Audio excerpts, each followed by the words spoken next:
project. Oh, is it on now? All right. Yep. Just to start, has anyone ever downloaded a movie illegally off the internet? I need hands. Okay. Bring the helicopters. CCTV Society. If you did, odds are you probably did it through Mega Upload. I'm going to give a really general introduction. Some of it will be obvious, some not. Mega Upload depends on how you describe it, but it was the way most people found their movies, their music. You could download, as it happens illegally, pretty much anything you liked. And at the height of its popularity, it was responsible for 4% of all internet traffic. Some 500 million hits a day across the planet, generating about 175 million a year for its owners, the chief owner being this gentleman here, Mr Dotcom. Now, depending on how you look at it, this is either a brilliant business scheme or a giant criminal enterprise. It started in 2005, gained in popularity. People would upload content, could be wedding photos, could be a copy of Videodrome. They would independently advertise that content. People that successfully advertised content that was then downloaded by other users, some of whom paid a premium to be a part of Mega Upload, were paid as an incentive program. All this came crashing to an end on January 20th of 2012. 2 helicopters landed on the Coatesville, New Zealand mansion lawn, 60-acre lawn of Kim. In the early morning, he'd just come back from producing his album, He'd Diversified. And that was followed by some 50 armed SWAT team members who tripped the laser brake beams, jumped the fence, disabled most of the guards, trained their bushmasters on the front door, went in with full sledgehammer tactic. The story I read and how I got interested in this and how I came to meet Kim involved, at the very end, him being cut out of a safe room with torches and being found clutching a pair of sawed-off shotguns and near a suitcase filled with $1 million US cash. It was a great story, obviously, fascinating, and I wanted to find out more about it. And my big question is what was true? What was true about Kim? And it's interesting when we talk about this can go any number of directions, and my time's limited. And really, the job of going in those directions, I believe, is Simon's, and he's done a very, very good job of that. So I'll just point out what some of them might be. And the nature of digitality, making everything out of the same ones and zeros, it's perception and copies and all sorts of themes arise. Kim's perception worldwide, part of the reason perhaps he was a target for American justice, and it was American forces that the FBI was involved. The extradition papers for Kim being brought to the United States were signed by Hillary Clinton. The Motion Picture Association of America is headed by an ex-senator named Christopher Dodd, who was also very close with the administration. Hollywood maintained that they lost some $50 billion through this enterprise. And the perception across the way, across the pond, across several ponds really, was that this dude was gloating. That he was, he looked like a supervillain. He's a sort of an ex-German, ex-hacker, ex-con. He's made and lost more fortunes than well, I'm a writer, I'll never see one, but anyone most of us will ever imagine. He could be found readily throughout the internet, driving, 6-figure Mercedes across golf courses, and flipping his middle finger while he was doing it, firing guns and shooting helicopters and posing with rented women and all sorts of. He just kind of looked like an asshole. And he was winning. In a fleet of cars. It was his stuff that really, I think, rubbed it in. A fleet of vehicles, which we'll get to, with a fleet of license plates that said things like police, stoned, and hacker, and God. And they had one, I've seen these two Mercedes parked next to each other. One says good and one says evil. So this was, meanwhile he moved from Germany, then Bangkok, where he'd been extradited previously, to New Zealand, and was perched in a $26 million, again, I apologize for using dollars all the time, I've only been here for about 3 hours, haven't figured out the conversion rate this time. But he, the most expensive private home in New Zealand. And it seems like he'd sort of bought New Zealand in a way. He sort of picked himself he looked a lot like Goldfinger, is what he looked like. 6'7", 400-pound, big bald, bad man with a bad guy accent that called himself Dr. Evil, and it was winning. And he seemed to be winning on the back of intellectual property that had been created by other people. So the raid. His family was detained. As it happens, it was his birthday, so a number of his partners in Mega Upload, Finn, Matthias, and Ron, had shown up that day. They're usually in all other parts of the world. He didn't think much of the helicopters at first because he thought maybe it was the entertainment. He had a bunch of, I'm not supposed to say who they were, but a bunch of sort of household names being flown in from Los Angeles to perform, do that. He had a bouncy castle that was coming. So it was going to be a big birthday, and so it could have been anything. He was quite surprised. We'll get into the details of the arrest perhaps at some other time, but the fact is he was arrested. He was arrested for racketeering, money laundering, sort of RICO stuff, and is facing 55 years in a U.S. prison if extradited and found guilty. He's currently in New Zealand. He's been fighting that extradition for a long time. Getting to his stuff, the other thing they did is they took his stuff. They froze his assets, about $175 million worth of found around the world. He had a place in Hong Kong and several others. I think it was some 60 bank accounts that held that. And they took his cars. They took his statuary. They took his giant predator statue. I was with his security guard, or his head of security, because he actually had 53 security guards. It was a remarkable staff. Who told me that he'd been there with the constables as they'd gone through, and it just, this $45,000 stereo system was just arrived, and it was enormous, and he was just going through and saying, no, that's just a piece of crap out there. That's a knockoff. That's what you want over there. So they left the stereo. He has these enormous hand-blown they missed some, they took others, and actually figuring out what they hit and what they missed was particularly interesting because, again, this is perceived value. And I got involved with Kim. I got in touch with him, and he invited me to visit at the very least. I ended up living with him for about 2.5 weeks in Coatesville. And what I'm here to do is provide at least a little bit of the context for that, because it was a truly weird experience. I mean, we can talk about the background of Mega Upload. We can speak about Kim's personal history. We can certainly speak about the legal concepts here, because just very quickly, the chief question there, Kim was running a digital storage locker. He didn't, or he arguably didn't necessarily know, and therefore wasn't responsible for what was in that storage locker and what was done with it. And there is something called the Digital Millennium Thank you. Exhausted. Thank you very much. Which actually gives the concept of safe harbor.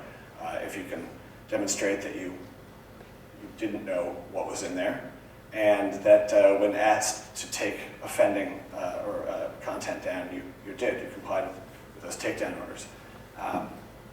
The United States government says that Kim did know and didn't comply, and of course his lawyers some of whom I lived with as well, because they became quite freaked out about one weekend when they realized that the journalist was living with their client. Came from California to live with me in the guest house, which was also interesting. Ira Rothkin. They obviously argued the opposite. So what it was like, I arrived at the airport. I don't really have, now I'm not the photographer, so these will be crap pictures, but there will be snaps and they'll be genuine. This is, unfortunately this is not happening today, but I also, I was at South by Southwest and Kim Skyped in, looking a lot like Oz, and that was hilarious. So, sort of snaps from around the house, the images of Kim that offended some people, the images of him in a, in a Nazi helmet, stepping out of a helicopter, things like that really annoyed people. His wife, images of success. These are actually large pictures in the house. I was set up in the guest house of the lawn. Let me show you some pictures of that. More images of success. That was my first day there, actually. So he invited me up. Matthias was on a Segway. They would occasionally take Segways along. This is the lawn, down the lawn, and then go and then make Skype calls to their family, because of course they're marooned here. I mean, they were prisoners in this golden cage. Kim, I had a golf cart. He'd hacked all these carts so that they went about 30 miles an hour. It was incredible. And so we all met on top of this hill to take in a little bit of sun in their little digital Elba here. This is our first day. So this is a view of the lawn. Very nice place. Here's a nice aerial shot. I just took a snap of the for sale thing. But you can see that's the main house. There are a few pools and tennis courts and the like back there. You can see some of the possessions still there. It's the front entrance. The guest houses are way up there. That was my view coming down every day, just to give you a sense of the setting for the goods, which I won't even speak to, but this is the setting for the gallery show. Coming into Kim's, well, snap. This is my view. His perception publicly was of a megalomaniac, and he certainly was well branded. His name's actually Kim Schmitz, as you might guess. .com is not his given name. But he's a brilliant guy and an early adapter, and very quickly understood. Well, in our discussions, what I found most interesting was that stealing movies, giving access to purloined movies was not the point. Instant access was the point. He maintained that there was a ready audience for all this stuff if Hollywood would listen to him and change their business model. The problem was just a business model. The people didn't actively want to steal, they just wanted access. And if you gave them legal access at better quality, they would pay for it. And he was on the edge of taking his company public for a valuation of, I think, $1.5 billion. And that was one of his models. He was going to do that with music. He was going to do that with video. You can actually do that already now with music and video. Lots happened since 2012, which is very interesting. There's a massive chilling effect on his business. So whether he wins or loses, in a sense, he's already lost. Of course, he's also started his own political party now. He's just joined with the Maori Nationalist Party, interesting enough, the Internet Party. So weird things are afoot. That's where I'm staying. That's my golf cart. That's not my Rhino. That's the guest house. And this is what I was going to get to, because I'm just trying to personalize this a bit, because I think I'm already out of time. The true weirdness of this was to arrive at this compound, the Dotcom mansion, which is called the Dotcom mansion, as you can see. And to then be placed into this house, and I didn't dare turn on. I didn't know Kim Dotcom. I didn't know he was a quite accomplished hacker.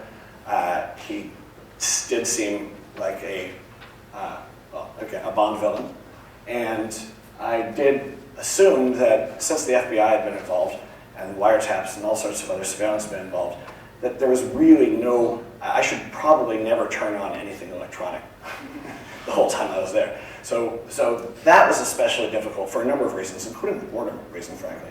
But as it happens, I was right. The FBI was, in fact, monitoring everything that was going in and out of there, so I was glad I didn't do that. So as a result, I was in this cocoon, this other side of the world from where I had started, winter instead of summer, and waiting to see if I would actually talk to Mr. Dotcom. Here, by the way, they have etched free Kim.com on the thing there as part of his personal surveillance system. So I spent the first 5 days wandering around where views like this were basically what I was seeing, just sort of pacing about, taking my golf cart, and then the golf cart running out of batteries, and then pushing the golf cart in, and having to call security, and they'd come, but it was completely gone. And then suddenly Kim appeared, and Kim is a very wealthy man that can do what he wants, and I have a great deal of respect for his sense of personal freedom and will, some of which may or may not be illegal, and they're not compliant with U.S. federal law, but he's not a slave to the clock, which is to say he sleeps whenever he wants, and he sleeps when he's tired and he wakes up when he's not.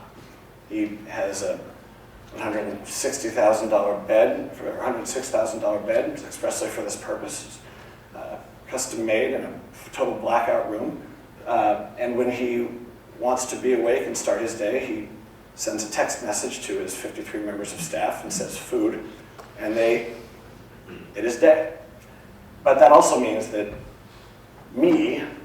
I'm sitting in this guest house with no electronic devices and no way of knowing what's going to happen, was essentially just sitting there for days on end, and it was very much like being held hostage. I felt a bit like James Bond on Goldfinger's Island, sort of pacing about. Here's the kitchen. I just ended up taking pictures, all black furniture, a lot of shiny Versace things, a lot of leather, a lot of hand-blown glass. His uniform was laid out for him, or options on the uniform was laid out for him every morning. And these details. There's Kim and his lawyer for a breakfast meeting when I'm finally called in. Golf carts and the like. There's laundry coming in and out. This whole thing's serving. There's the dot, that's not him, that's a security guard. So the takeaway from this really is about what will happen with Kim.com and Kim.com stuff. Kim's stuff is actually already largely being returned to him. The $175 million is back. He's gotten his cars back. And the question is, will he get his liberty back? He very well may. There is no second-party copyright violation statute. There's never been a criminal case for this. The closest case to the case against Mega Upload is really Viacom versus YouTube, where illegal copies of the Jersey Shore are sort of what built YouTube into a sustainable channel. And interestingly, I think what happens in the digital age, this is a Wild West time, obviously, and the winners will determine the legality. I think people pile ahead, as you said, they try to get eyeballs and all those other buzz, they try to get traffic, and if they have sufficient traffic, they can essentially do anything. And Kim's model was ultimately right. Whether Kim will be the one that profits from it, I don't know, but people do want a copy of a copy of a copy, and they want it instantly. The question of who owns that is still being decided in the courts, very much for Kim's stuff and for ours. But I'm hoping that segues in some timely fashion to introducing the simultaneous calculator. Is that what I'm doing? Yes, great.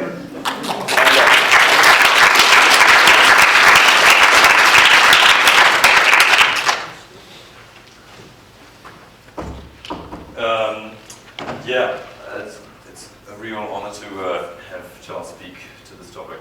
It's obviously enthusiasm of mine, and it's sure it's relevant to have all this kind of rich information.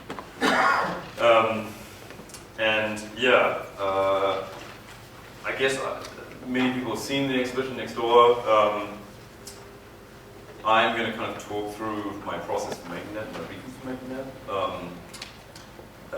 And I actually started with a bunch of context slides, which are maybe not potentially as relevant as I thought they might be, because Charles has already covered this, but when does it transition into... Sorry. Cool. Yeah, so these are actually scenes from the raid that I can't describe better. Fantastic thing. And just to say, I'm from New Zealand, and this is an extremely unusual thing to happen in New Zealand. New Zealand police don't carry guns, like as a matter of course, and they also, I mean, I've never heard of such a SWAT team situation. It's a very unusual thing. And I think it's a kind of indication potentially of a changing relationship New Zealand has to the rest of the world, particularly to the US. I think it's indicative of these kind of things and of politics at home. So, yeah, I think this event and Kim's situation created a fantastic story, obviously, but also brought a lot of kind of different threads together that were floating around the culture, I think. And for me, when I heard about the story, I was a user of Mega Upload. I was even a paid user, and all of a sudden, I live in a foreign, like a country which is a non-English speaking country. So I live in Germany, and I watch a lot of TV, and a lot of TV is not available there. So I was this kind of like key use case of why one would need to pay for this stuff and why one wanted it immediately. And yeah, basically Kim's business model was that I was the perfect consumer for that. So when it disappeared and when the news came up that he was in New Zealand, it sparked my interest. And obviously I came across then this document, which is the indictment from the States. So it has this. And when I read it at the time, I think the Washington Post released it first, like, it's just this incredible list of stuff. And I thought, like, what does it mean to put this list of material together? What does it mean to have this list of objects together? So obviously my day-to-day life is thinking about how to make compelling exhibition presentations. And this, to me, seemed a very good proposal for a compelling exhibition presentation. It contained artworks, it contained technology, it contained, like, a bunch of bank accounts, like, almost half the list is bank accounts, and to think about what it means to have this as a group of objects which speak to, in a way, to me, the list in itself symbolized all of the problems and all of the discussions that were happening around Kim. And this, to me, seemed like the best way to look at and think about all of these issues that have been mentioned so far. I also think, relating to our first presenter today, I think this is an image from of one of the artworks that Kim owned, Colin Christian's work, a guy who lives in the States and actually is from England, and makes a number of masks and drawings that look kind of similar to this, and also makes other objects. But this is the New Zealand kind of police, whatever team or team after the police, removing these objects from his house. And here's another image. These are both images by the New Zealand Herald, which is the main newspaper in New Zealand, which for about a year, like, it was unusual to have a New Zealand Herald article without, like, issue without Kim being featured. But I think this speaks to our first topic in the talk earlier, because I think Kim is to me, he represents also this kind of very literate person who is very contemporary, and very contemporary in the way that he relates to culture. And I think that the type of things that Kim amassed, and this list says something about the contemporary moment in terms of what type of culture is relevant. I mean, obviously he was this major gaming player, and gaming is so if music is slowing down in innovation, I think potentially gaming is a world where it's speeding up. So if one is interested in culture in general rather than specific forms of culture, I think there's a lot of reward to find in getting involved in gaming that there maybe isn't in following music, you know, as a response to that idea. And I don't particularly care where culture goes and what forms it takes. Yeah, anyway, so I wanted to kind of talk about all these issues. But of course, like, the other thing that I think is in the exhibition is all of these objects were framed and taken away primarily because they were perceived as valuable, right? And and copies of them and versions of them are less valuable. And I think that this is an experience when I was trying to put together the exhibition, all of the different objects, so I followed this list as closely as I could, and obviously some of the objects that I got were kind of closer to the originals as others. So obviously we got in touch with Colin Christian, we got a similar work, but it was smaller in scale, you know. I found a metal predator. This is the previous edition of the exhibition, which happened in Vienna. But this was a different sculptor, and actually a sculptor from Kim's hometown, Kiel. But it was, you know, it wasn't the same one. So that was the same scale. This was a different scale, and I started to think this was like a very good way of representing also this kind of feeling when you want to watch a film. You don't really care if it's like a terrible quality film or a fantastic HD film. You just want to see the film.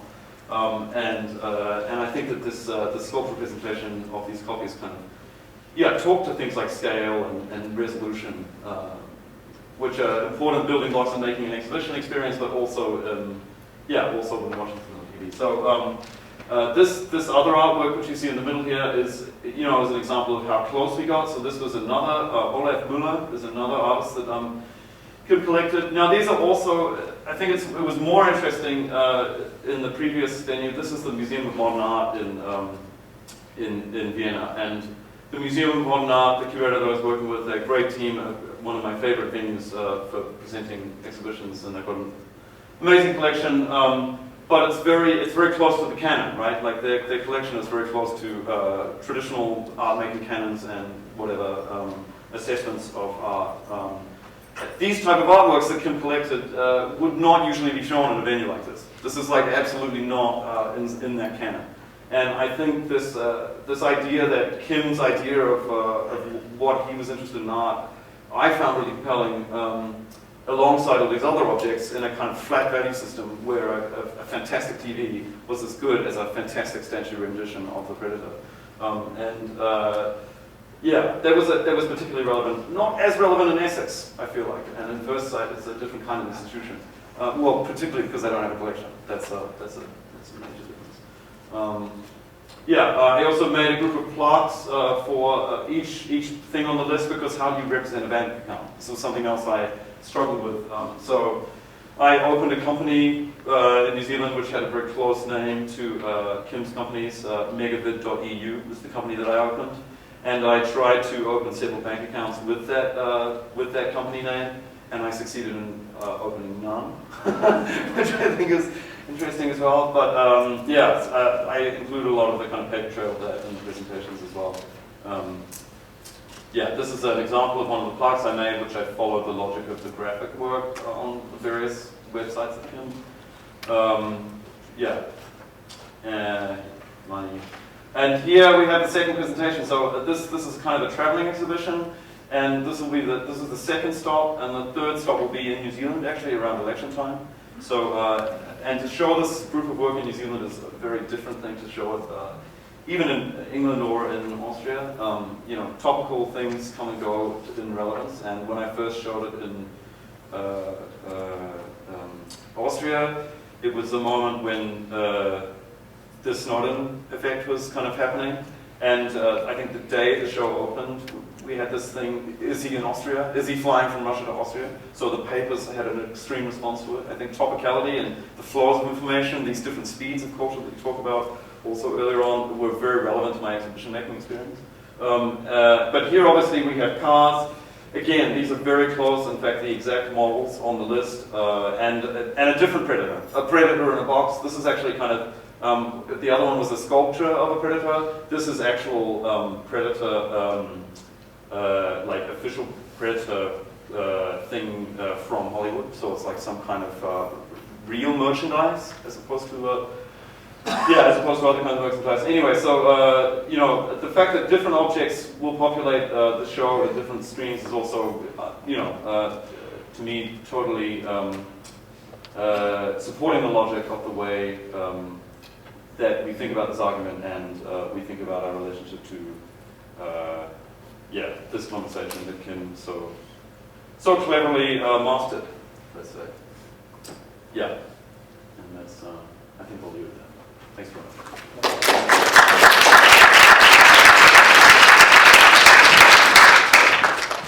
Okay, so I think we've got 10 minutes for discussion with these two. Certainly there's a proposal that when Essex becomes independent, the first person to get political asylum should be Mr Dotcom. I mean, I think both of you probably got a lot to talk about. Sure, absolutely. But yeah, any questions from the audience? Maybe a very quick one, like when I see the exhibition of next door, one of the artwork is already sold. So what do you think about that? Well, I think this is great, and this also talk. I mean, the kind of this, as I say, this is such a good set of conditions for exhibition making. I would say to try and follow this task for me, because obviously most public venues don't have the budget to get anywhere near even kind of versions of the stuff. It's too expensive for a gallery like this to kind of cover in a budget. So you have to partner with brands, key brands, which are important to Kim. And so we had to borrow a lot of the material from Mercedes, and we got fantastic support to the idea. But yeah, I think two cars were sold out of it, which is very unusual because they're very top-end cars apparently. And one of the fantastic jet skis that Kim owned was also sold, and we can't find a replacement yet because they haven't had a restock. So I think this is a very interesting thing where the kind of flows of capital run through the literal fabric of the exhibition, which I think is part of the richness of the kind of setup. Yeah.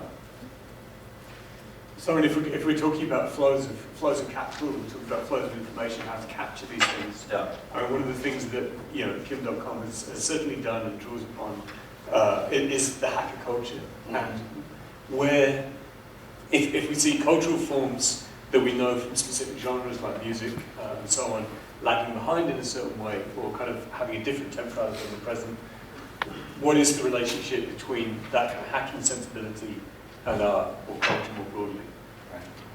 I mean, there's a lot of space. Yeah, I mean, I think there's a lot of people working in that area ever since whatever it's existed.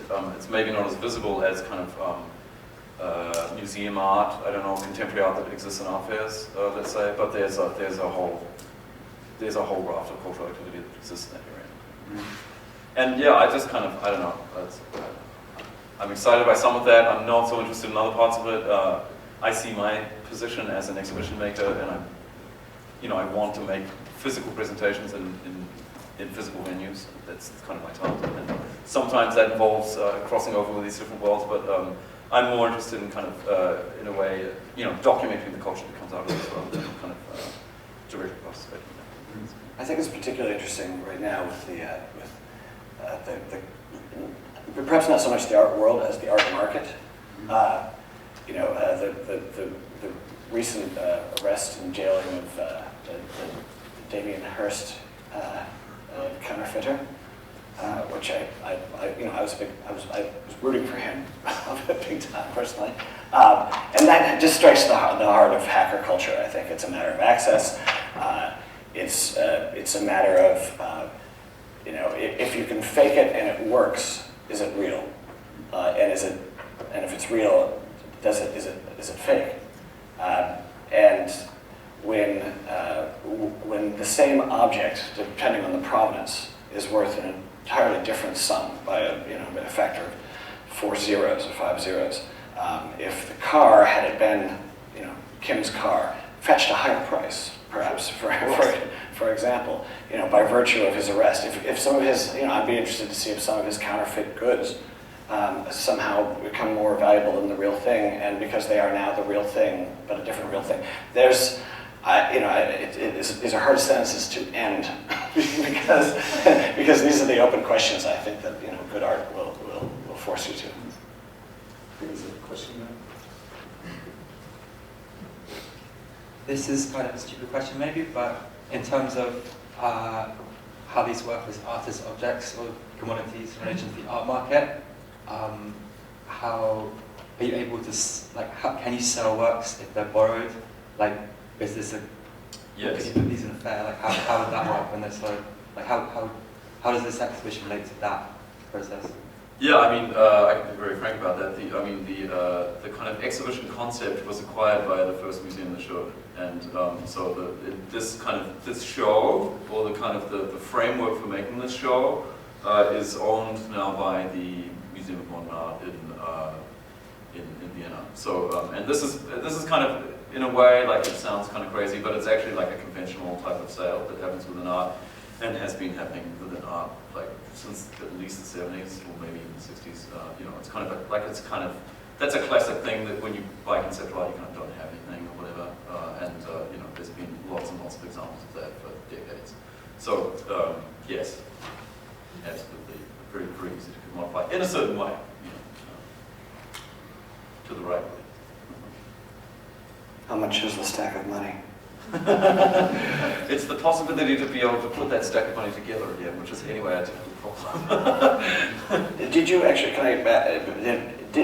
how did you get that much money moved? Because I know that the again, this speaks to counterfeiting, the new anti-counterfeiting measures and some of the anti-terror and anti-money laundering measures have placed enough metal in at least U.S. currency to make it so that if you stick enough of it together, you can't even tape it to your body anymore, like theoretically people did. It's very difficult to move. So how did you move it? I didn't do that. The banks kind of, they dealt with that side of it. I wasn't there when the money arrived, and it's a magical moment. I mean, that much capital in front of you is kind of, I find it kind of arresting. Still, it's more money than I've ever seen. I really do like the idea that you've made pure commodity out of art. It's just money. It's not even an. Yeah, there's some added value, but it's hard to have added value on top of so much value. And the aesthetic it brings to mind is the aesthetics that police have when they display all of the drugs, guns, money. Is that something you drew on? Yeah, I think the ideal thing I had in my mind was somewhere between an open day at the police storage unit and a generic contemporary art exhibition. With a white wall with stuff in it is kind of art. People know what it looks like now.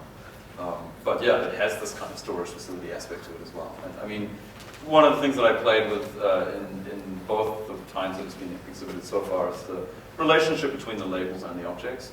This is something that, the craft of putting together the experience of an exhibition, this is one of the things which I wanted to kind of, how much information do you actually have about the objects in front of you? What is that object communicating to you? There is the option to find the information about it, but it's quite a difficult thing to do, I think this all spoke to me trying to stick to this flattening effect in the list. So the list is a classic data structure, so it's something that goes back in anthropological literature. People like Jack Goody who writes about the list as an open-ended structure, and many things appended to it. It's something that's fundamental to computational aesthetics and structures, but it also seems that you've taken it a list as the kind of key ordering principle. So I just wonder, is the list something that allows you to encompass anything, or is there a limit to what can be taken into that form?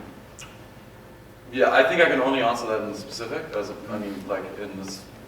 this example, it's also the list is something that's been in contemporary art since conceptualism. It's a classic in conceptual art form. This list is very finite, and I think there's not these are the objects. This is what's the frame, and that's the task. So I think you can do all sorts of things with lists, but this list is finite and it speaks to this problem. That's been my approach.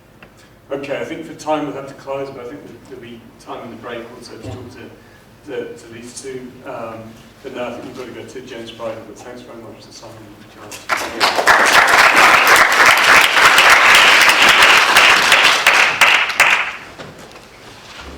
Yeah, so James, I think many of you will know from the manifesto text for New Aesthetic. It's not a manifesto, but got to be retro about some things. So I won't give a long introduction and leave the time for James. Thank you very much.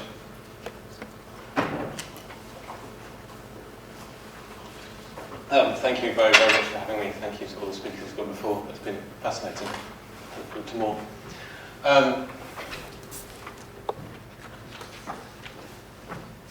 Is there a clicky thing? Who's got the clicky thing? No, thank you very much. Hello, I'm James. Well, that hasn't really come out, has it? Oh well. I'm going to talk about a bunch of stuff that I've made, basically. I do this occasionally, just talk through a series of works, some of which are a few years old, almost all of which are a bit old, actually. But basically, a chance for me to kind of look over them and see what they kind of resonate with me now, why I'm still interested in these things. Most of them walk, with relevance to today, some line between materiality and immateriality. Usually at some point where those concerns overlap with the nature of technology, and particularly network technologies and communication technologies, and the effects that those things produce in the world around us, which is largely what I'm concerned about. I'm largely always concerned not with kind of the technologies themselves, but the effects that they produce and the way that we understand them seems incredibly key. My background, deep professional background, was as a publisher, a book publisher, after giving up and doing a lot of computer science. And why I got interested in a lot of this area was watching how people seemed completely conceptually incapable of dealing with the concept of ebooks. That was the period at which I was operating within the publishing industry, just before that happened, when everyone was in the publishing industry had their fingers in their ears, just like the music business had done, about what the effects of kind of digital media would have on these traditional industries. And the problem seemed to me one entirely of kind of mental models of conception. It was a problem of the fact that, like, whatever these things were going to do, the problem was in people's heads. Their inability to understand the changes that would be wrought by these things. These things would happen almost as by themselves. Of course there were forces driving them, of course there were commercial interests and so on and so forth, but most of the effect is produced by sort of everyone's understanding of them and how they react to them. This is a thing I made a few years ago now. As one of these ways of trying to explain stuff, also as I said as a publisher, my default position when presented with things, and particularly with large volumes of things, is to print them out. Just straight, get it down on paper, give it that kind of physical shape. This turns out to be like quite a handy way of dealing with immaterial stuff. Like, at least it's the simplest thing you can do. It's first reaction, right? Got all this, like, oh, digital stuff, what will I do? Well, I'll print it out. And this is something that I made a couple of years ago, which I called a historiography of Wikipedia changelogs. What it is essentially is a single Wikipedia article, as was then, in 2000, well, it was printed in 2010, but it was a history of a 7-year article. So not the content of the article itself, but every single change that was made to that article. So it took every single one of these little revisions and edits that anyone could make on the article itself, and printed them all out in the form of this kind of old school encyclopedia. So it's 3 columns per page, hardback books, text things. Turns out when you do that, a single article, it includes all of these voices. It includes, both the kind of scholarly responses, the arguments over it, and also, arguments like this, graffiti. Every single kind of cultural interaction with that text. And when you do that, you end up with a 12-volume encyclopedia. You end up with something that's the size of an old school Encyclopedia Britannica that's just the argumentative process that's gone into a single article, right? And you get the entire kind of cultural babble around that. You get the kind of significant arguments over, what facts do we include in a historical record like this? And you get, the kind of graffiti stuff that we saw. It's also just this physicalization of something that we have trouble visualizing. Wikipedia's editing process, which is kind of crucial to it, and I think what makes it incredibly fascinating as a kind of subset of the internet itself to discuss, is actually quite hidden. Most people don't edit Wikipedia, they're not involved in that part of the process, and so as useful an artifact as it is, I think it does a bad job of teaching us about itself and about its nature, which is a kind of larger design problem for most of the internet, essentially. That it tries to do as much of its stuff as possible, as invisibly as possible. When actually, if you understand what's going on under the hood, it's this incredible opportunity for kind of developing a literacy of systems, which I think is kind of the most important literacy of the 21st century. This is another book I made shortly after that.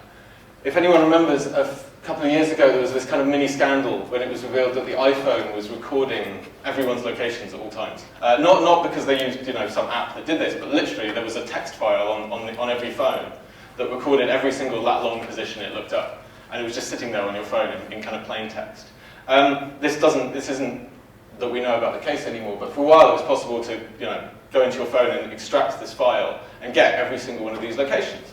And it just happened that I had almost exactly a year's of locations on my phone at the time. So, being interested in printing out vast amounts of material, I printed out a year of my maps and my data, which was this, book of maps. This is one day. It was actually the day I went on holiday to Scotland. So it contains some 500 different data points, probably more than that on a day like this, actually. This daily atlas of my behaviours. And as I went through it, sorry these are a bit dim, but this is a map of the outskirts of London. This is the day I went on a boat trip. It was very nice. And I got this kind of thing. It just seemed, at the time, something... I wasn't making this for any other reason, as in to have like a kind of diary for myself. This was a record of my life that I made unintentionally, that this thing in my pocket had kind of assisted with. But the closer I looked into this, I kept seeing this something other within it that was kind of fascinating to me. If you look at this kind of cloudiness to the data trail. When you examine this data more closely, you see a different kind of patterning in there. Something else is happening. I wasn't out in the countryside walking in these kind of big circles. Right? I was traveling on a boat along the river, in fact, on a relatively straight line. But the phone itself was recording some kind of other perspective on this space. The phone I realized, was actually looking at the world with a nature that was different to mine.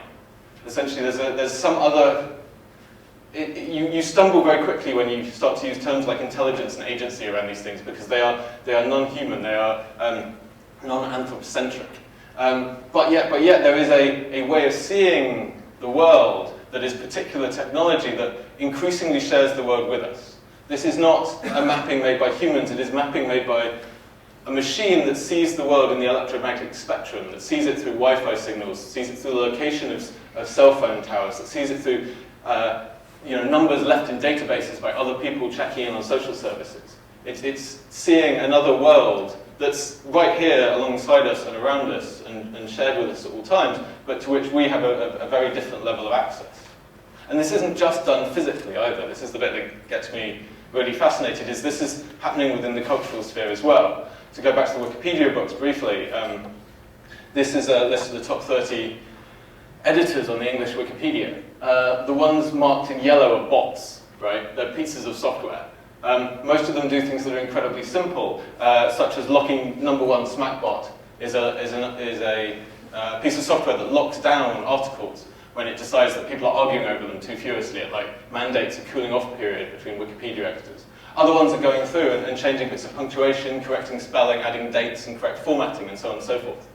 But if we understand Wikipedia is creating this kind of cultural history, a cultural record that is shared amongst all of us, then we need to acknowledge that there's kind of software processes, machines, automated processes that are helping to shape that culture as well. That there's a collaboration going on here in the way that we generate culture, just as in the way we generate our kind of maps in the physical world around us. So as I say, I'm always trying to look for these kind of metaphors or better mental models of describing this place that we find ourselves in amongst these network technologies. This is a picture of the ENIAC, which is the first general-purpose computer developed at the University of Pennsylvania in 1942 to 1946. It's one of those kind of classic big old mainframes. It took up a couple of rooms. And I was reading about the history of it, and there was this brilliant quote from a mathematician called Harry Reid who worked on it. And he said, the thing people don't understand about the ENIAC is that it was a very personal computer. Now we think of a personal computer as one that you carry around with you like this. But the ENIAC was a computer that you lived inside, right? You had to physically kind of climb inside this thing in order to mess with it, rearrange it, and play with the valves and so on and so forth. And that, for me, the computer that we live inside actually is a far more better model for understanding the world around us now as not being composed of kind of discrete smartphones or laptops like this or any of that, but actually is something that we totally inhabit. A kind of superstructure of computation that extends all the way up into space. 22,000 kilometers up to the GPS network, for example. 36 satellites in constant orbit overhead. There's always kind of 4 or 5 up there. Every time you take out your phone to get directions to the shops, you're talking to satellites in space, which are talking to other people, which are communicating with one another. We exist within this kind of vast structure. And that structure extends all the way down, back again into our pockets, into these kind of weird little black boxes, which we're not supposed to open, which we're not supposed to look inside, are delightful slabs of glass, like kind of John Dee's mirror, which we poke at to command angels. There's a repetition, a kind of fractalism within the system, but at every level it's these kind of strange, unknowable boxes, apart from occasionally the ones that you can see, that you do want to look at or recognise. I was walking through East London, through Docklands a couple of years ago, and I spotted this building, and I had no idea what it was. This is a slightly artistic rendering of it, but it basically does look like that. It's this kind of huge windowless cube with kind of very contemporary sort of Richard Rogers Foster-esque louvres at the top, and then this kind of crazy pixelated pattern on the front of it. And I was just kind of being like, oh, what is that thing? What can it be? What function can a building that looks like that serve? What's its purpose? And eventually I found out, of course, that this is part of one of a series of buildings called Telehouse, which is the third largest single internet node in the world after Frankfurt and Amsterdam. It's in East London, it's just past Canary Wharf. The internet is very real, it's very physical in places, it kind of clumps together into matter. This thing that we call the cloud is really massive sheds full of computers on A roads. And this one in particular, though, seems to me kind of extraordinary and fascinating, because the architect has tried to make it look like the internet, right? Whatever you may think of his personal style, I did end up interviewing him about the building. He was trying to produce a new form of industrial architecture that reflected its digital use, right? He was fed up with buildings that no longer, that tried to hide themselves away in the same way that the systems and processes that underlie our softwares hide themselves away. He was trying to create something that displayed itself as being technologically, digitally functioning. And this is what he went for, of course, was this pixelated veneer, this aesthetic of the digital, which is already old, which is like pixels are retro already, right? Like you don't see them anymore, but you kind of still see them everywhere. I find myself incapable of seeing images like this without seeing something inherently digital, even though these are very physical fields. This is a real place in the real world, but we have become so conditioned already to see the digital in things that I find it impossible kind of not to view the world through that lens. And once you start acknowledging that you see the world through the digital lens, once you understand and acknowledge, at least for me personally, that technological augmentation is just naturally part of your brain essentially now, then you start to see those processes and effects kind of happening everywhere. This is my favourite app currently, right? City Mapper. If you live in London, don't use it, you're a fool. Because you go to parties you didn't know you could get to. It's incredible. It has changed the way that I move around the city in deeply fundamental ways. But at the same time, the data that this app is generating is being fed back into urban planning programs. The processes here interact. The app kind of guides me through the city. The city is then slowly being redirected around the data gathered through apps like this. The two rely on each other in a kind of co-process. And so the world around us comes to resemble something digitally generated, something computational more and more, like Amazon warehouses. This is the Amazon warehouse in Rugeley in Staffordshire, which they built on the site of a huge old coal mine. This is where that sort of work happens today. What's extraordinary about Amazon warehouses in particular, lots of very large-scale manufacturers do this, is that they are not organized for humans. Amazon utilizes a thing called chaotic storage, which is a system by which goods are distributed around the warehouse entirely algorithmically. So things are not next to each other because they're alphabetical or because they're made of the same stuff or whatever. They're distributed according to need, according to what someone might order, and therefore it would be quicker for the person who has to go and get those things to get them together at once. So it's not books, DVDs. These things all shuffled up together. They're stored essentially like bits on a hard drive. The problem, or the result of this, however you may take it, is that this space is non-navigable to unaugmented humans. You can only navigate this space. You can only find stuff within it if you're wearing something like this on your wrist. This is the Motorola one, which I know Tesco uses in their warehouses. I haven't yet to discover what Amazon uses. But essentially, this is a device clamped to your wrist, which gives you commands, tells you where to go. Of course, it's also capable of monitoring your toilet breaks, so making sure you don't spend too long talking to other workers who might, consider unionizing with. The little boxes that we have in our pockets, they repeat there as well. When you type in an Amazon order, it's essentially a remote control device for someone wearing one of these in a different box somewhere else far away. These things are connected through levels of kind of not just the technology, but through labour and the politics and so on and so forth as well. So look for things, look for objects like this, that you can kind of pull out of that and posit and say, here's a thing we can sit around and talk about. I got really obsessed with drones over the last few years. They're the kind of charismatic megafauna of the network. Everyone's getting all excited about them. But I was really worried about my fascination with them for a while. I'll be very clear about this. I was deeply concerned as basically a geeky, ungrown-up 12-year-old. I was just kind of fascinated by, like flying robots. It's super exciting. And I was trying to be careful for a while, understanding my own fascination with these objects. And I think it remains really important to do that, because they are too easily kind of turned into the kind of almost pop cultural objects that they're becoming. But I wanted to understand my own fascination, and when I do that, I have this kind of close encounters of the third kind approach, of kind of endlessly repeating variations of them. And I was sitting there with a friend one evening, playing with the Mythwheel painted silver Airfix version of it that I'd made, and realizing that this thing I was holding in my hands, was obviously not in any way allowing me to approach my fascination with this object. It was not going to allow me to consider it in the way that printing out kind of raw data was, because this was a physical object that nevertheless seemed to extend in multiple ways to kind of virtual and digital space. But our primary problem was one of scale. We simply could not see how big this was. We couldn't imagine what it would be like to stand in front of the thing. And so we went out and we sketched it. We did the basic work of just draw the thing. And we drew it out at kind of full size as just this kind of basic outline. And the moment we did that, a whole kind of bunch of things crystallized. It's like that moment of printing out the books, or any of these things when you take one of these immaterial things and render them only material enough in order that you can kind of comprehend them and understand some form of my fascination with them.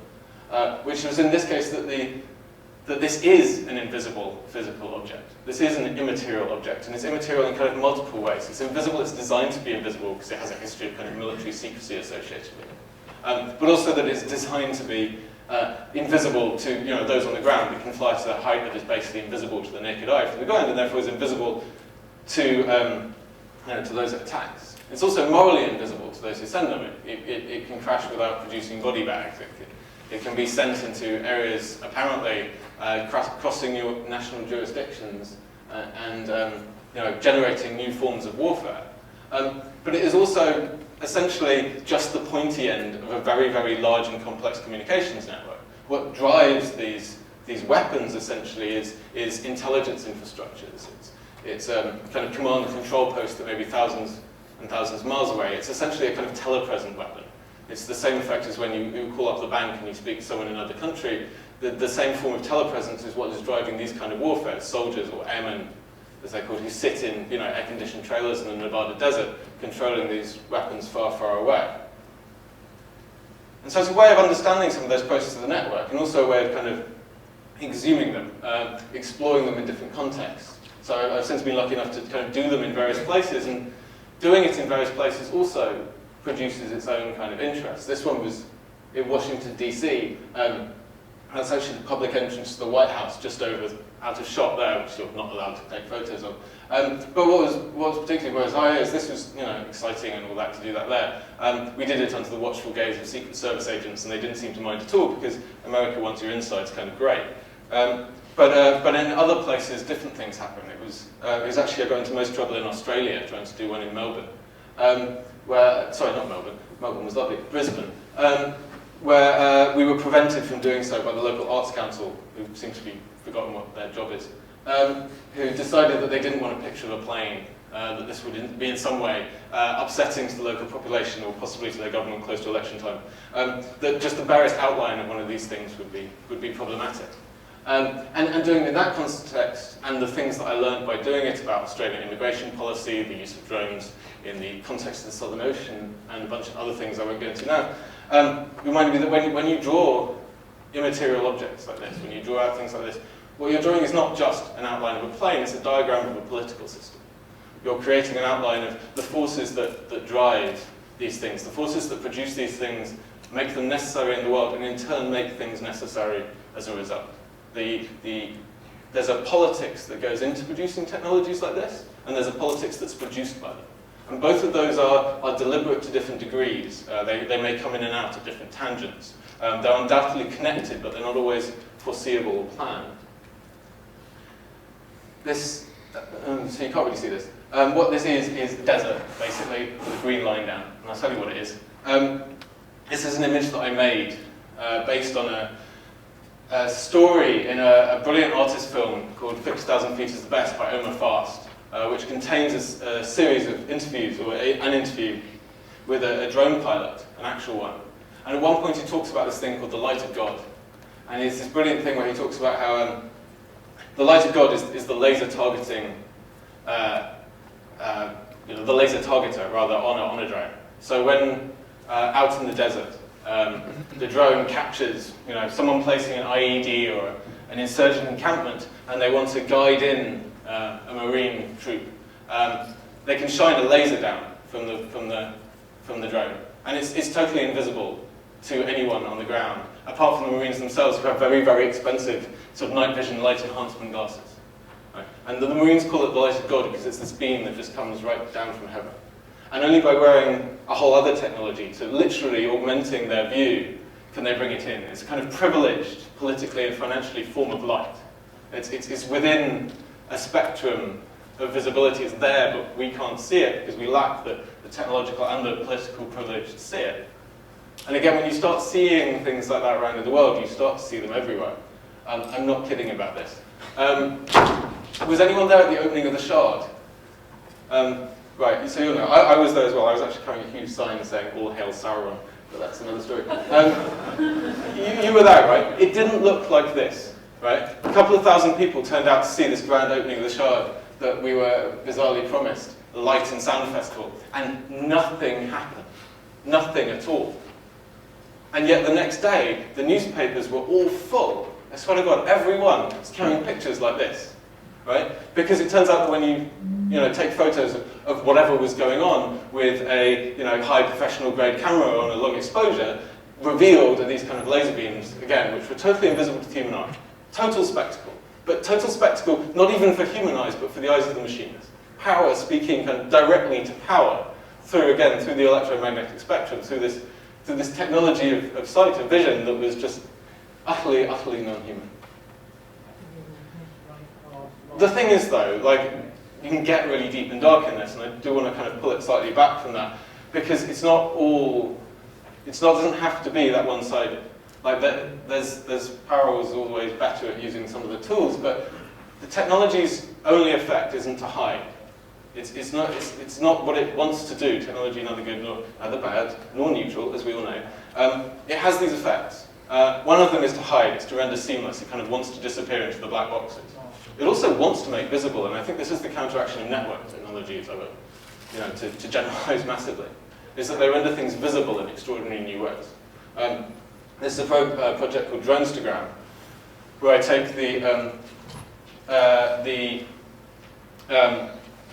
sorry, I've been distracted by knowing how much time I've got left. Where I take the records compiled by the Bureau of Investigative Journalism of extra-legal, whatever you want to call them, drone strikes in Yemen, Pakistan, Somalia. These are the ones that are your basic assassinations. That are not kind of counted or widely reported, but are gathered together by some investigative journalists. I take those and I go and find the locations of them which are not visible widely. And it was that not visibleness that was a problem for me. I failed to understand why in an age when we've had 100 years of mass media, and before we had cameras, the Times would send illustrators to battlefields, right? And yet there's this massive war going on, and there's no pictures of it whatsoever. That it remains kind of completely hidden from sight. And yet at the same time, we spent the last 20 years building a network and a series of systems that allows me to take my phone out of my pocket and see through satellites. That these two objects that run entirely on the same infrastructure have so widely diverged. So I go and find the locations of drone strikes on online digital maps on Google or Bing or whatever, and I post them to Instagram, right? A social service that's designed and intended for us all to, come closer together and to see a little bit through of each other's daily realities. Because I think these things are the same system, because I think they do run on the same infrastructures. And I think it's possible to join the loop between these kind of diverse uses of technologies, to maybe try and push something back through from the kind of more dystopian aspects through to the more utopian ones. I'll skip that one and just go straight to this final project quickly. I'll let you have 1 minute more. I want to just tell this story quickly. I've been obsessed with these things for a while. They're architectural renders. I'm sure you've seen them on the billboards of terrible, terrible buildings for a while. I was interested in them initially because there's something about the buildings that they produce, the buildings that are associated with them, that are like the most software thing you can possibly imagine. The fact that half the buildings in the world now look like they're the product of the first option in every single drop-down menu in the CAD/CAM program. These things that are just kind of lorem ipsum architectures appearing in the world. The problem of which is one of taste, but it's also one of kind of blame and association and of agency. If that's what's happening in the world, how do we decide who's doing it, right? Do we blame like the people who work at Autodesk for making a bad software program? Do we blame poor architects? The kind of chain of responsibility has been smeared out across these different technologies. While trying to understand that process, I also became fixated on the people in them, who you see all over the place. I started photographing these people rather obsessively. I discovered that there's a particular sets of them, or one particular set. There's one company that in about 2000 released high-res images, which you end up seeing kind of everywhere. Like if you see this guy down here, here he is on the High Line in New York, where I saw him a few months ago. Once you recognize their gait and their style, you start to spot them everywhere. There's a collection of about 300 of them, and I tried to find them, basically. I was running Facebook ads for a while, trying to locate some of these people, because they seem to be somehow relevant to understand this slippage between the physical and the virtual, to understand how these people have been kind of captured and fed into these virtual spaces over time. The company that released this was based in Albuquerque, so I was running Facebook ads against them. I didn't find any via Facebook, so I went to Albuquerque. The company had shut up shop, but I asked around. Problem was, it turned out I discovered some business records while I was there that implied the company had actually moved on. I would move to Albuquerque after the images were taken. So I have a slight suspicion they might be from Vegas, and I'm going to go there next when I get the chance, but we'll see that. But the other problem was that I was stuck in Albuquerque, for no reason, it turned out. So I took a couple of them and went on this road trip through the desert. I took them to Los Alamos, which is the home of the bomb, because there's a whole historical connection of military technologies and network technologies, as I'm sure you're all aware by now. But what I had, kind of desert realization, as you did, which was about like what this kind of process of trying to make metaphors for the internet was all about. This process of making metaphors for the world that we're currently inhabiting, where you try and say, well, how do you describe the internet better? What is it kind of for? Like, what's it doing to us? As though it's some kind of like an insurgent force that's kind of appeared and is kind of attacking us in some way, and that we have to make sense of, like the aliens in kind of Close Encounters, rather than it being one of these things that's kind of produced by systems of all kinds, by kind of technologically idealism, by financial idealism, capitalism, neocolonialism, all these kind of different things. But that the metaphors for it don't necessarily always fit in that way. It's not an insurgent thing. And this is, I think, also where this thing of materiality and immateriality break down to some extent, as though they are too also these kind of mutually dyadic forces or whatever, rather than being kind of emergent properties of some deeper substrate themselves. And so for me, I sort of realized when I took these guys out there that I wasn't looking for better metaphors for the internet, I was looking for better metaphors for the world that I'm going to learn from these new technologies. that that's actually what they're here for. That's what the internet is for, what network technologies are here for. They're here to teach us literacies and ways of understanding the world in which we already inhabit, and they're a tool for doing that. Thank you very much.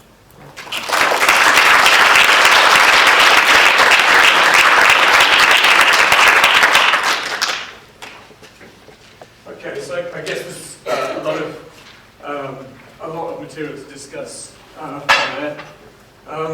One of the kind of opening, I think, ways of kind of thinking about the structure of your argument is through these key terms: literacy, visibility, metaphor. How do they work in relationship to the kind of practice you're developing? When do you move in and out of literacy, visibility, metaphor? Isn't visibility the problem, in a sense, in certain ways, that things become visible in a way that occludes literacy? And is there a way that metaphor also stops you hanging into the more fundamental questions that you're trying to get to? Yeah, I mean, part of this is fighting the bad metaphors. Cyberspace or the cloud, I think, are kind of metaphors that might be considered harmful, that have kind of warped our understanding of these things, whatever they are, for a while. Kind of induced ideas of separation or immateriality into things which are based on very real physical and material processes. So in part, better metaphors, but also kind of better ways of teaching and understanding about the world. It's kind of what I was trying to talk about at the end. I think there's a problem with applying straight up old models that try and reduce these things to set fictitious things. Your introduction to this as a kind of manifesto is key, I think. That there is not a form for the knowledge that are required by the visibility of things provided by the network as we understand them. The flattening of time, this ahistoricity, is a produce of those network technologies. This ability to kind of view through things at kind of vast scale is primarily one of revealing. This idea that, that the internet kind of brings along new behaviors or produces new behaviors in people. I think it very rarely does. I think it reveals those behaviors in a way that we have been incapable of seeing them before. But trying to understand the complexity of those things, not as this kind of vast onrush or overload of information that you hear people complaining about, but simply as the state of the way things have always been. We just haven't been able to kind of view them before. Requires some form of new literacy, which in turn requires some new form of understanding, which I think is what we're grappling towards. Okay, I mean, I think one question that arises from that is the last moments that any one person understood the entirety of one chip was 1973, when one of the first Intel chips was made, where one person sat down and designed the entire chip. Nowadays, any system is more complicated than any one person knows. So I wonder what the mode of literacy is. In that, 1973 was also the time when the phrase, a few years afterwards, the phrase computational literacy or computer literacy also emerged through people like Seymour Papert, Alan Kay, and others. It's something that emerges at the moment it becomes impossible. So I just wonder, what is the mode of literacy that is required, if literacy it is, or is there something else, another mode of sensibility, another mode of knowledge that your work is driving at? Yeah, I mean, it's difficult. I don't know if literacy is the right thing. I tend to think of the literacy because, I train in computer science myself. And so I believe that, learning to program, not just learning to program, but, studying logical systems and the process of algorithms and the way, the mode of understanding that's produced by that understanding is what some might call a kind of systems literacy. One that starts from a position of kind of understanding things as step-by-step processes, breaking them down into kind of individual actions. But it's also one that kind of allows you to treat huge areas as kind of grey areas or black boxes with a certain amount of, not saying Freud's the word, but just being aware that they're there and taking account for them while still being able to function. And I think that's the inability to do that is what produces a huge amount of the kind of anxiety around new technologies. Is this sudden awareness of the vastness of stuff to which we have access, and the need to kind of fit the need to want to cover it all, to kind of try and process it all, rather than to be kind of increasingly comfortable with grey areas. I think that's what the Wikipedia project is in large part about. It's about emphasising the kind of the production of knowledge, historiography over history, the nature of these things as kind of ongoing discussions, which is actually what the network reveals. Even though the Wikipedia is supposed to be kind of converging towards the one true encyclopedia, what it actually reveals, of course, is what social scientists or historiographers or whatever will said, is that this stuff is always a process of argument. The network reveals that so clearly to us. And to me, it's, you don't want to be slightly mystical about it, it's sort of trying to teach it to us. Like, the more you understand about those processes in that way, the better you are at kind of handling the world that is also being produced by them. Questions from the audience?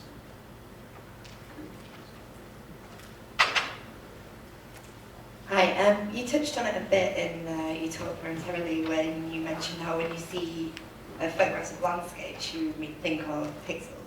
And I was wondering how you respond to the idea that people who've been looking through this digital lens for maybe their whole lives, like I'm 25 and I see almost the internet as a version of my reality. I don't imagine the world without it almost. It's something that I've always lived with. And I wonder if you agree that as a result of that, we have generations of people emerging now who imagine a world that's purely physical, so I don't know, a mountain or the rainforest, as being something almost entirely hypothetical, and that the reality is the internet. I wonder how you respond to that, or if you have any reflections on that. I would say we're still at the stage of that being a rather dangerous delusion until we get to fully upload ourselves into the autonomous space communes, which may work. I don't know. I mean, I have no answer to that, I'm afraid. But what I would say though is that I quite strongly reject any stuff about generational stuff. Just like, this horrific term digital natives, which is a term from advertising, which is another term designed to sell you things. This idea that there's a kind of like magic blessed generation who sort of are naturally kind of au fait with these things or have like a deeper understanding of them. I totally reject that essentially. Not least because it also suggests a kind of reduced criticality in those things. The inability to actually judge those things because they have already become part of the landscape. They're just the kind of the stuff that you grew up with and it's totally normal to you. I think there's a dialogue possible kind of between different positions that isn't just based on like how long you've been living with this stuff, which I know isn't really the question you asked, but I just wanted to say it anyway. Thank you.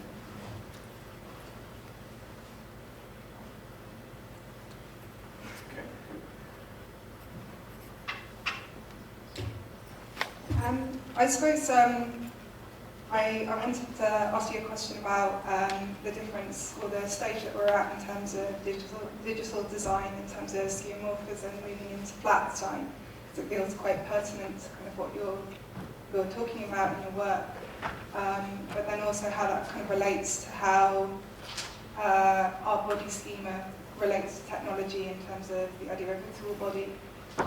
Which isn't about age, it's very much about how humans adapt to technology. And it moves away from the idea of device and more about the function of the device. But what you're looking at in terms of architectural render is very much about skeuomorphism. I think we've reached a point where that's becoming more confused or more muddied by this new approach of flat design. But yeah, I don't know how to frame that into a question of the what that does in terms of how we engage in a virtual space, because it's more confused when you start talking about how we become kind of literate to flat design.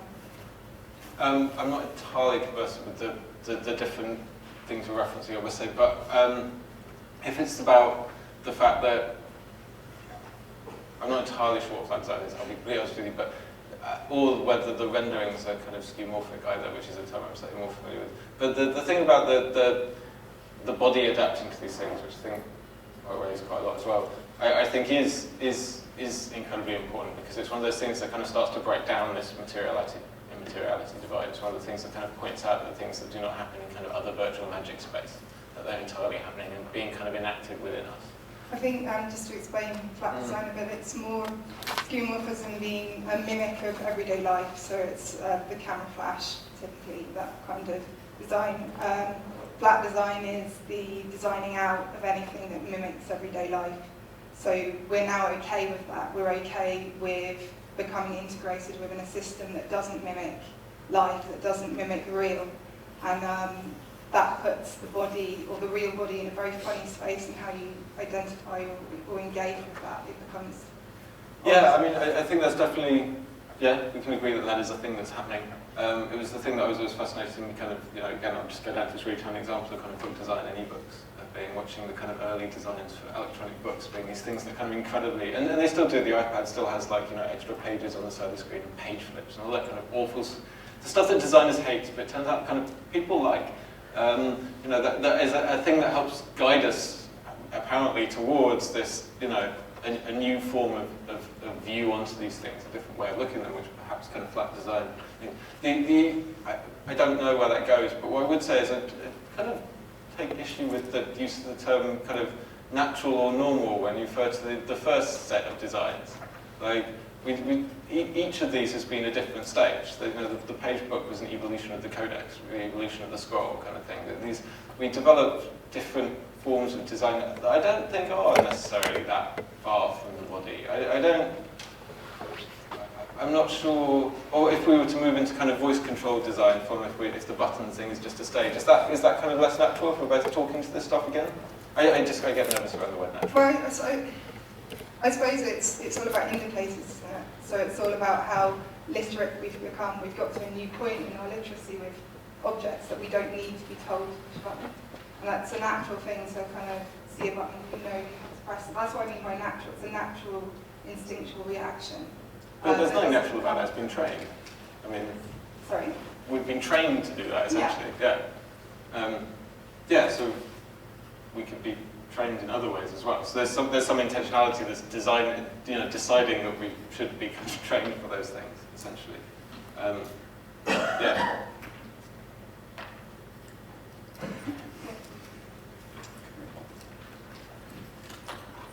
I mean, one further question is really about this. In your talk, there was on one hand a kind of infinite regress to a particular point at which there would be understanding the machine. So you open the box, and there's the chip, there's the battery, there's the design that somehow recapitulates the design of the network, that recapitulates the design of the server farm, and so on. But at the same time, there's a kind of circularity operating at the same time through that. So I just wonder where, within that kind of the two motifs of the infinite regress and circularity, you talk about things emerging from their interaction. So there's both dynamics happening at once. Where do you look for as a kind of sweet spot to put a politics, to put a project? Where are the particular points between the kind of repetition of patterns and the development of a new pattern that kind of gives you a sense that an intervention can be made at that point? Yeah. Well, it depends what you mean by kind of intervention. I feel quite. I'm working on it. I do feel like a lot of the work I've been making the last couple of years, particularly around this kind of drone stuff, which kind of can't help but be political, is very much the kind of work that just sort of goes like, behold, I have made you a space for debate, and now I have raised your consciousness, and now we shall all kind of move forward. Which I don't think is the full possibility of the work, particularly when it's done kind of within computational media. But it's because the thing about computational processes is that they do not simply exist. They run, they process, they enact. So at the moment, I'm kind of probably particularly interested in how those processes can be adapted, particularly when it comes to the kind of how they're shaped by law, how they're shaped by kind of outside forces, how they're shaped by frameworks. That's a kind of much larger discussion probably to have.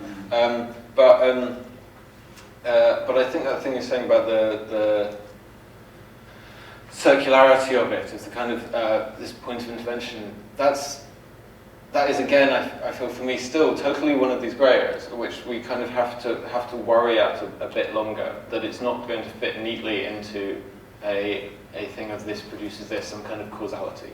That too many things have gone beyond that kind of macroscope moment you mentioned of the IBM chip where nothing can be held in one person's head. You see the results of that everywhere. You see it in the financial crash, for example. No one can hold a picture of the entire financial system in their head. The two things are kind of mirror each other totally. But they're arising out of this kind of a far kind of wider network than one that's kind of amenable to straight this produces this and therefore this thing is produced as well.